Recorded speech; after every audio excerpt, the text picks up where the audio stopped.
Shout out, sige na, shout out. Artista ka man, politiko ka man, dumating talaga sa nalalaos. Normal yan, normal. Wala naman bago dun eh. Oo. Wala, normal yan. Lahat, wala pong career na nanatiling sikat. Lahat po ng career nalalaos talaga. So wala namang problema tayo doon. Ano ba problema doon? So pinaghahandaan mo na, Idol? Handang-handa na tayo. Yes, yan si Idol. Kung ano lang yung dumating, tanggapin natin sa buhay natin, di ba? Kailangan na maging kontento tayo kung anong meron tayo. Yun lang yun. Simple lang.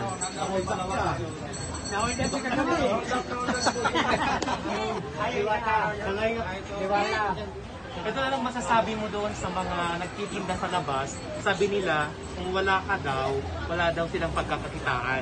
Proud daw sila kasi nakabili daw sila ng Maraming salamat, di ba? Dahil marami tayo palang natutulungan dito sa Diwata Paris. Hindi lang ako, pati yung mga paninda dito sa labas ng tindahan ko, natutulungan ko rin. So maraming salamat.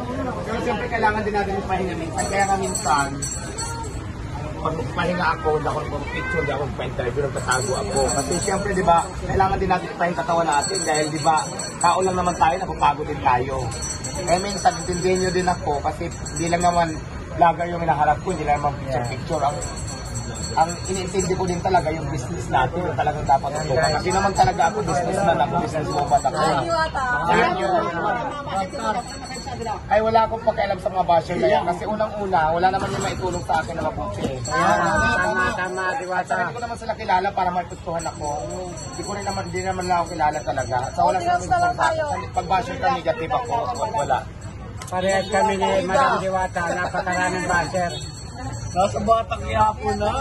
Normal sa taong may basher. Artista ka man, politiko ka man, negosyante ka man, kahit na ordinaryong tao ka lang, marami kang may mga basher. Kaya normal yan. Diwata. Pakiramdam mo na si Vice Ganda nagbigay ng mga gamit sa'yo. Ayan, maraming salamat kasi di ba napapansin na tayo ng mga kilala sa industriya para bigyan tayo ng tulong, di ba? Malaking bagay yung sa akin. Saka yung si Mimi Vice, nagparating din ng mensahe na natutuwa siya sa akin, sa narating ko ngayon. Diba? Siguro kilala niya ako dati, napanood niya ako. So maraming salamat kay Mimi Vice dahil nagbigay din siya, nagpakita siya ng suporta para sa akin. Ano yung mga ibinigay niya? Ano lang, lamisa, tent, saka upuan, mga bago.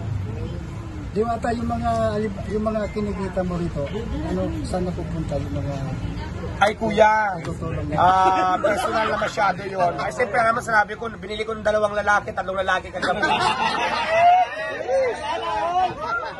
At deserve ko naman yun, di ba? Kung saan tayo liligaya, di ba? Si Rosmar daw ay papunta sa Miss. Yeah, Miss 6 si Rose, para abangan nyo dito alas 9 ng umaga. Yes. Magpunta kami sa tindahan ko at marami daw siyang pasabog. Sa talagang ano kayo kaniyang sabo? Hindi naman kasi ako manghuhula, hindi ko alam. Baka may di ako malibinta doon. Pero hindi, abangan natin yung mga pasabog. Mapagyabo kayo na pupunta.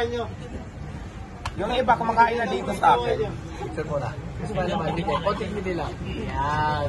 Diwata, pwede maka-extra pamigay ng tao sa Batang Quiapo? Ano na? Pwede ako maka-extra pamigay ng tao sa Batang Quiapo? Ay, hindi po akong producer, doon ka magsabi.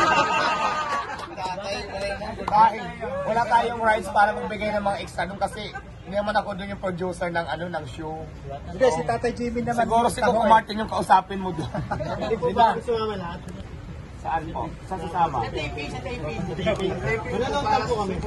Ay, hindi po kasi ako allowed para magsama ng mga tao. Oo, hindi ako allowed. Siguro yung mga yung mga coordinator doon ang dapat na kausapin, hindi ako. Kasi wala tayong karapatan dyan para magsama. Ayan guys, tinanong natin kay Madam Diwata. So, ngayon, mabuhay si Idol Diwata. Ayan si Madam Diwata. Talaga napakalayo ni Tatay Jimmy. Pumunta lang ko dito para kumain ng kanyang Paris Overload. Pang-4 na beses na po ito.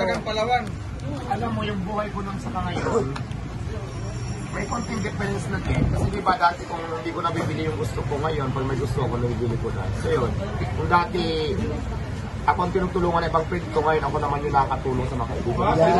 So yun ang pinagkaiba noon sa ngayon. Tama yung ginawa mo, tinanggal ko yan. Alin ba? Alin? Wala na nga, di ba? Na-hold up na nga. Yung ba napunta sa Batang Quiapo? Kaya pala wala ka na. Wala, na-hold up na. Binugbog siya eh. Ayan si Diwata, dati binugbog pero ngayon Yung dinudumo. mga kwintas ko wala na ho.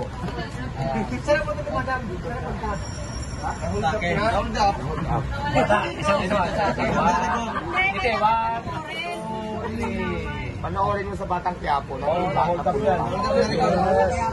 Si Madam Diwata ay nasa Batang Quiapo na. Makulit kasi, alaas ng alaas. Panoorin nyo si Diwata sa Batang Quiapo. Ayan. Hold up siya doon. Alam mo, wala naman masama mag-alahas kasi deserve natin yan kasi pinagarapan natin yan eh. Ano ba? Kaya lang tayo bumili ng alahas kasi gusto natin ma-experience para isuot.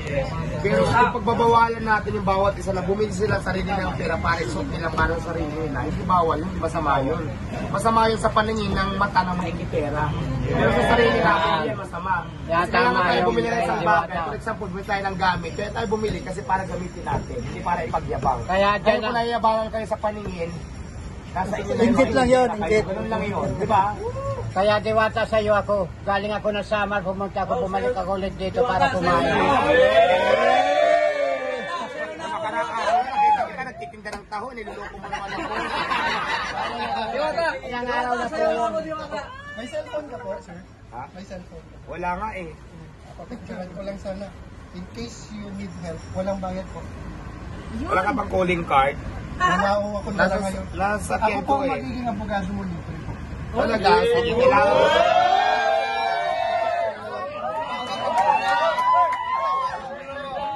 Yes!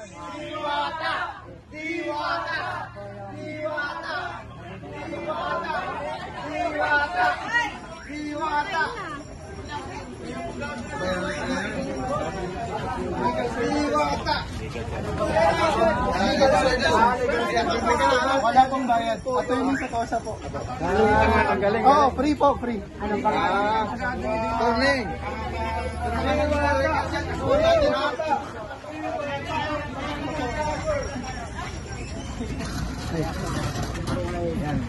So yan po yung message mo lang po. Kaso natin dyan sa mga nangaharas. Wala pa. Wala pa naman nangaharas eh. Tatawag lang si ma'am. Sige, salamat sir ha. Yes, may attorney na si Madam Diwata. Madam Diwata. Ako ay may na-offer na attorney na abogado na po si Madam Diwata. Sino rin siya natin? Hello po sa mga FIFA. Hello, shout out po sa mga taga FIFA. Shout out at mabuhay kayong lahat dyan. Ano masasabi mo, Idol, na mayroong abogado na nag-o-offer sa'yo ng libre? Maraming salamat, di ba? Kasi maraming tao talaga na makikita natin na nagpapakita ng suporta sa atin. So magagamit natin yan sa oras sa mga kailangan natin sila, di ba? So maraming salamat dahil maraming tao na nakikita ko talaga iba't ibang klase na appreciation na pinapakita nila talaga yung suporta na willing silang tulungan ako kung may problema ako. So maraming salamat at nagpapasalamat ako kay God kasi maraming tao na inutusan niya para tulungan ako. Grabe, mahal na mahal ka nila. So yun, maraming salamat. Ayan, si Diwata talagang grabe. Madam, paki-shoutout yung Danny Padilla Flores. Danny Padilla Clothes daw, shout out. Flores, salamat. picture. Madam pa, sa po, Tatay Jimmy magkatao. Tatay Jamie Makatao, shout out. Magkataho. Ay, magkataho pala. Wala, Idol Diwata, pwede po Picture lang daw, Diwata. Pwede po pa-request, sa lang po, para sa picture. Akin na kaya. Kala ko kung saan mo. Sama. Pagin, camera pa. Apir. Picture. Pakita lang. Ayan yung tao na pupunta dito sa Diwata sa Paris Overload. Ayan. Maya may dumarating. Ayan, kakotse sila.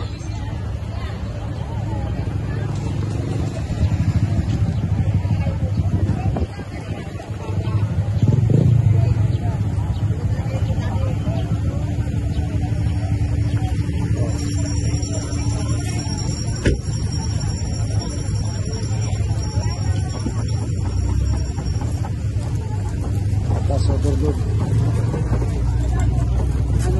Ano pala siya ng vlog po? Siya?